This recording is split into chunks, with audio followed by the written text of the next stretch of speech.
The Insurrection Act invocation by Trump isn't just some fairy tale nightmare that could never possibly happen. It's coming, my friends. It's coming. Trump has been laying the groundwork for the Insurrection Act for months, and it gives him more power as the chief executive of our federal government than he's ever been able to wield before. And there's not a damn thing the progressives can do about it. It is, for all practical purposes, utterly immune from judicial review. And it gives Trump the authority to use our military as law enforcement within the borders of the United States. Just wade out into those mobs of Antifa and arrest them. Arrest them as a cop would arrest a common criminal. Trump, what is best in life?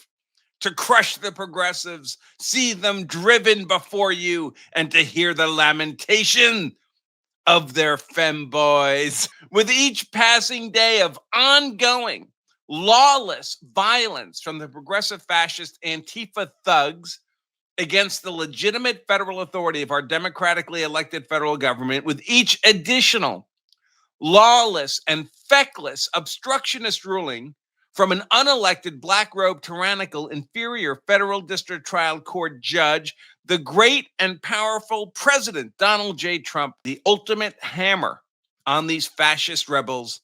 And that hammer is the Insurrection Act of 1807, signed into law by none other but then President Thomas Jefferson, and used by roughly half of all American presidents throughout our history to put down unlawful rebellion and ensure the safety and security of our great nation. And in today's show, my buddy Shipwrecked Crew did me a big favor. I'm going to read and respond to a great column he wrote on Trump's impending invocation of the Insurrection Act, what it means, how it'll play out.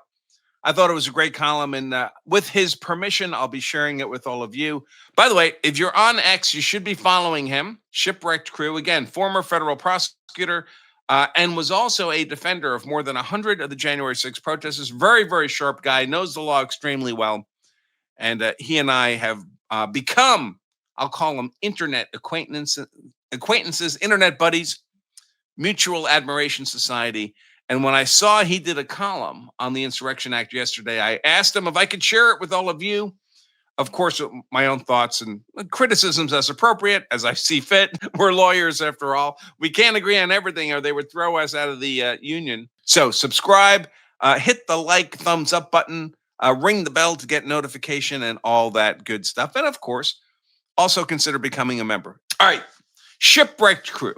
The Insurrection Act, officials in blue states and cities are running with scissors. What a great way to put it. Running with scissors, expecting nothing bad will happen from opposing DHS and ICE. But the factual preconditions for invoking the Insurrection Act have already been met. Only President Trump's forbearance in asserting his lawful authority has prevented it from happening.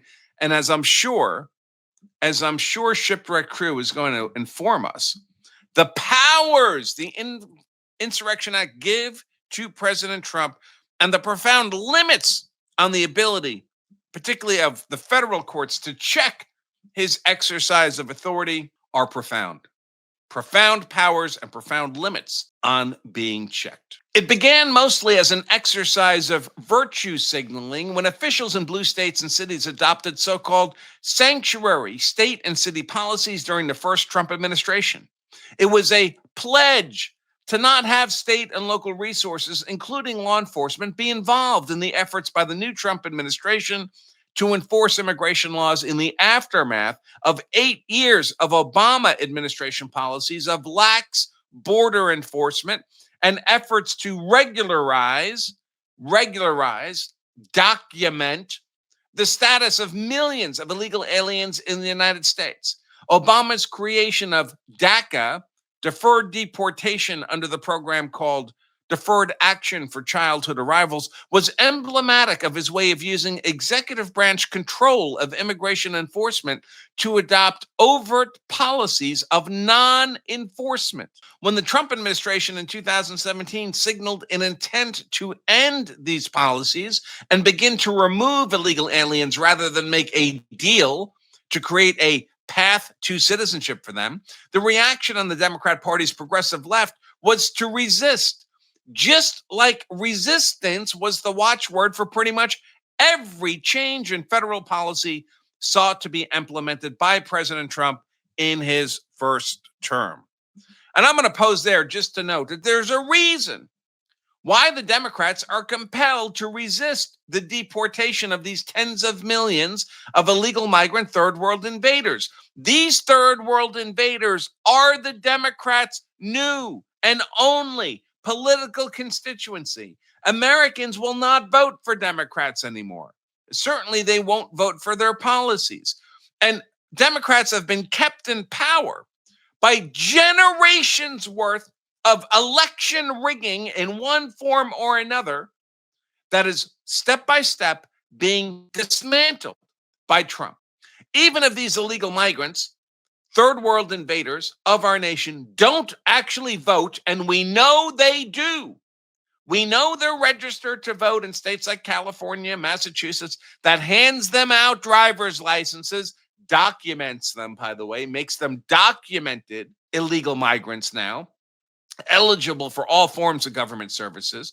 But they hand out these driver's licenses and they register them to vote at the same time. And then what? We're just supposed to trust these illegal migrants to not send in the ballots that are mailed to them by the millions? We're not supposed to understand that the Democrats engage in ballot harvesting in these communities where they gather up all these mailed ballots and vote them on behalf of the illegal migrants? That's one of the many ways the Democrats cheat their way into power. But even if the illegal migrants were not actually voting or allowing others to vote on their behalf, their mere physical presence in the U.S. gets counted in the census towards the apportionment of House seats and gives the Democrats 20 to 30 House seats they would not normally have. Now, Trump is simultaneously deporting millions of these third world illegal migrants, so they're not available to be counted on the census, and fighting to change the census practice and have the Supreme Court acknowledge that the census is intended for purposes of the allocation of political power to count only American citizens, not third world migrants. So that's another leg out of the stool being taken away by Trump to the detriment of the Democrats. Then, of course, we have the redistricting that's already happening, has been happening for weeks and months, where traditionally Democrat districts are getting annihilated simply by Republican state legislatures redistricting their states.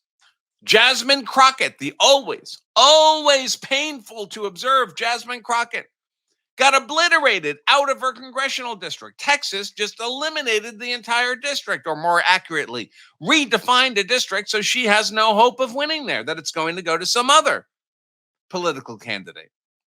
This is what the legislatures are allowed to do. In blue states, the legislatures gerrymander politically out Republicans, and in red states, the legislatures gerrymander politically out Democrats. So now, of course, yesterday we heard all about the Voting Rights Act. The Voting Rights Act has been used as a club by the Democrats for generations to wrongfully compel the creation of majority-minority districts under the doctrine of the Voting Rights Act of 1965, Section 2. But that statute literally says nothing about creating majority-minority districts. It says nothing about concentrating the political power of Black Americans in preference or at the cost of diluting the political power of white Americans. The Voting Rights Act says nothing of the sort. It's the federal courts, the unelected, black-robed, tyrannical, inferior federal district trial courts that have been mandating these heinous, racist rigging of our democracy to favor Democrat political candidates and give them 20 to 30 congressional seats they would not otherwise have. After yesterday's oral arguments before the Supreme Court, it seems pretty obvious SCOTUS is not going to allow this racist political activism to continue, this rigging of the elections based on race to continue. Collectively, the Democrats are looking at losing something on the order of 60 to 90 to 100 congressional seats, reflecting the fact that the Democrat Party is simply no longer a viable political party in America. The party of the trans, the party of the reading of PDF material to children by men dressed as women in school libraries, the party of the mutilation of children in a demonic effort to change their gender, which obviously can't happen. Their assassination of Charlie Kirk, their attempted assassination of President Trump, the years they spent when they were in full control of social media, canceling their political opponents from social and professional life. These are demons. These are monsters. These are a cancer in our American body politic, and Americans are rightly rejecting them of that. And now Trump is taking away the electioneering that falsely, artificially kept these Democrats in power, and they see their demise coming. And of course, the deportations are a big part of that demise. If Trump can clear out the only people who the Democrats believe might still vote for them, illegal migrant third world invaders, the Democrats literally have nothing left. And right now, with those people in the country, they're polling under 25% approval rating. That's pretty bad. And it's about to get a lot worse. Let's see. But what Trump 2.0 is facing is dramatically different than simple non-cooperation policies that were put in place by Democrat governors and mayors in 2017. Releasing individuals from state custody rather than turn them over to ICE for deportation is fundamentally different from directing state and local law enforcement to not respond to unlawful activity by the populace in response to efforts by federal officers to enforce the law. Trump 2.0 is facing the consequences of an invasion by millions, tens of millions, scores of millions of illegal aliens from all around the world who the Biden administration simply opened the gates for.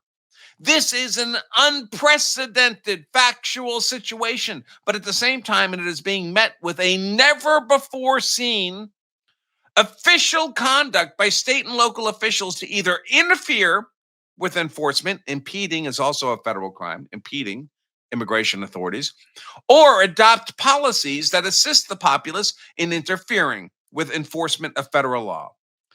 The fundamental principle that the Trump administration must drive home is simple. The residents of Portland, Chicago, New York, California, Oregon, Washington, etc., do not have veto power over the federal government's enforcement of federal law. I think we settled that in the Civil War, didn't we? The Congress of the United States has passed laws regarding immigration procedures and how illegal aliens found in the United States are to be removed. The Congress has given near plenary powers to the executive branch in devising the policies and processes by which those responsibilities are to be performed. When state and local governments interfere, you end up here. 10 USC Section 252, which is one of the provisions of what we commonly call the Insurrection Act. 10 USC Section 252, a modern federal statute, reads, use of militia and armed forces to enforce federal law.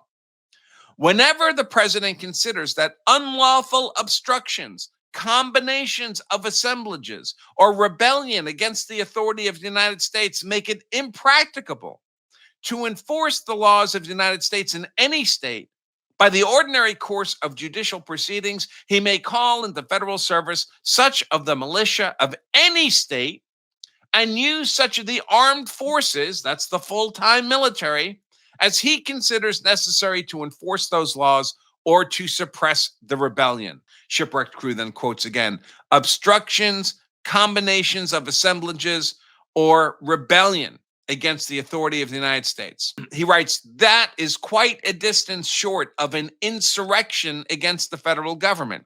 What it recognizes is facts on the ground that state and local authorities are not capable of or are unwilling to maintain an environment in their communities where the federal government is able to enforce federal law. That is the extent of the justification required for the president to impose the conditions under which federal law can be enforced. It does not mean taking over policing via the military. A second statutory provision that sometimes gets more attention is 10 USC section 253, the next section after 252, of course, which reads interference with state and federal law. Quoting that statute now, the president, by using the militia or the armed forces or both or by any other means, shall take such measures as he considers necessary to suppress in a state any insurrection, domestic violence, unlawful combination, or conspiracy, if it so hinders the execution of the laws of that state and of the United States within the state, then any part or class of its people is deprived of a right, privilege, immunity, or protection named in the Constitution and secured by law, and the constituted authorities of that state are unable, fail, or refuse to protect that right, privilege, or immunity, or to give that protection. This is me asking now. Why is this not implemented to protect every American's Second Amendment rights? Are those not rights named in the Constitution? It seems like they are. Or subsection 2 of section 253, or use such measures as the president considers necessary to suppress any insurrection, domestic violence, if it opposes or obstructs the execution of the laws of the United States or impedes the course of justice under the laws. That is explicitly what all these Antifa protests are. They're explicitly taking place to obstruct ICE from carrying out their deportation mission. In any situation covered by Clause 1, Section 253 continues, the state shall be considered to have denied the equal protection of the laws secured by the Constitution, and of course, equal protection of the laws as a principle is guaranteed by the U.S. Constitution. Shipwrecked Crew now writes, the provision at issue in the current standoff between the states, cities, and the Trump administration is subsection 2. The president shall take such measures as he considers necessary. There's no second guessing that. It's whatever measures the president considers necessary to suppress domestic violence, unlawful combination, or conspiracy if it opposes or obstructs the execution of the laws of the United States. Doesn't have to make it impossible to execute the laws, simply has to oppose or obstruct the execution of the laws of the federal government, like our immigration laws. Shipwrecked Crew writes, the import is that Congress has already considered how a president shall be allowed to respond to unlawful conduct by state or local officials that interferes with federal law enforcement. There is no exception written into the statutes for demonstrations given support either officially or tacitly by state and local politicians of the opposition party.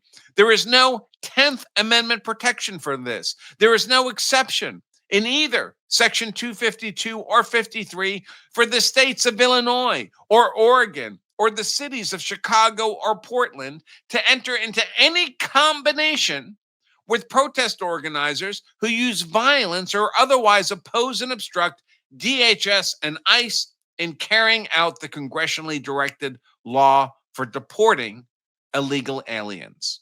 She interprets that the same feckless, idiotic Judge April Perry interprets that regular forces condition to mean not the regular federal authorities like ICE or DHS or Federal Protective Services or the U.S. Marshals or the FBI or the Capitol Police. No, in her mind, regular forces means the full-time professional U.S. military, the U.S. Army, the U.S. Navy, the U.S. Marine Corps, the U.S. Air Force, the Coast Guard, Space Force. In the mind of the feckless federal Judge April Perry, Biden appointee, Trump would only be permitted under this statutory language to activate the National Guard if every member of the full-time U.S. military had first failed to subdue the insurrection. Then you can call out, no offense, guys, then Trump would be allowed to call out the weekend warriors. Does that make any sense? Forces that have nuclear weapons at their disposal, if they fail, then you can call out the National Guard.